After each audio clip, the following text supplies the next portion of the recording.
દોસ્તો જય શ્રી કૃષ્ણ। કેમ છો તમે બધા? સ્વાગત છે તમારું બધાનું મારી રસોઈ ચેનલમાં।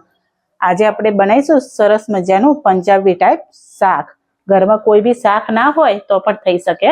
તો તેના માટે આપણે એક પેન લઈશું, તેમાં 2 ચમચી તેલ એડ કરીશું, અડધી ચમચી જેટલું જીરું એડ કરીશું, થોડો અજમો એડ કરીશું અને થોડી તેમાં આપણે હિંગ એડ કરીશું। અજમો જીરું તતરી જાય પછી હવે તેમાં આપણે મેં 8 થી 10 કળી લસણ છે તે ઝીણું સમાર્યું છે તે એડ કરીશું। તમે પેસ્ટ બનાવીને પણ લઈ શકો છો। થોડી અડધી ચમચી જેટલી આદુની પેસ્ટ એડ કરીશું, બંનેને સાતરી લઈશું।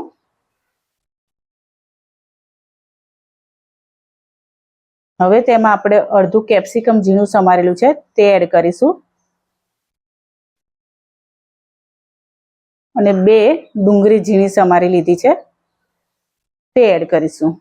નાની છે, મોટી હોય તો એક જ લેવાની।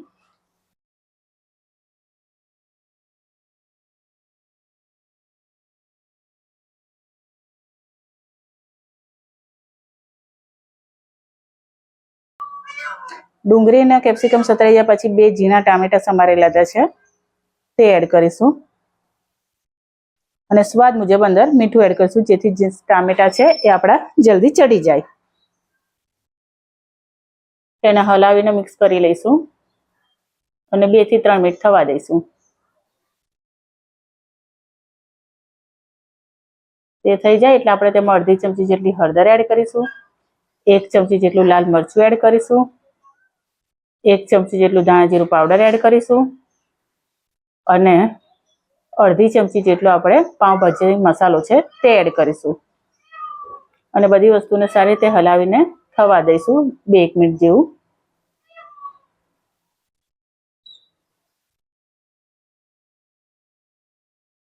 પછી આપણે તેમાં થોડું પાણી એડ કરીશું। મેં અહીંયા 2 વાટકી જેટલું હું પાણી એડ કરું છું, એની જગ્યાએ તમે કદાચ અડધો ગ્લાસ જેટલું પાણી છે તે એડ કરવાનું છે। તેને હલાવીને મિક્સ કરી લઈશું અને થવા દઈશું 2-3 મિનિટ માટે, તેલ છૂટું પડે ત્યાં સુધી। હવે તેમાં આપણે 1 ચમચી જેટલું મેં કસૂરી મેથી લીધી છે તેને હાથથી મસળીને અંદર એડ કરીશું। તેનો પાવડર હોય તો એ પણ લઈ શકો છો કસૂરી મેથીનો। તેને સારી રીતે હલાવીને મિક્સ કરી લઈશું અને તેને પણ 1-8 મિનિટ થવા દઈશું।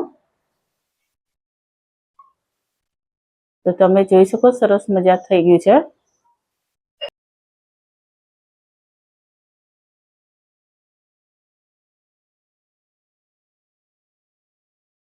તેલ છૂટું પડી ગયું છે અને સારી રીતે ચડી ગયું છે। તો હવે આપણે છે ગેસ બંધ કરી દઈશું અને ગેસ બંધ કરીને 1 વાટકી જેટલી જે મલાઈ છે તે અંદર એડ કરીશું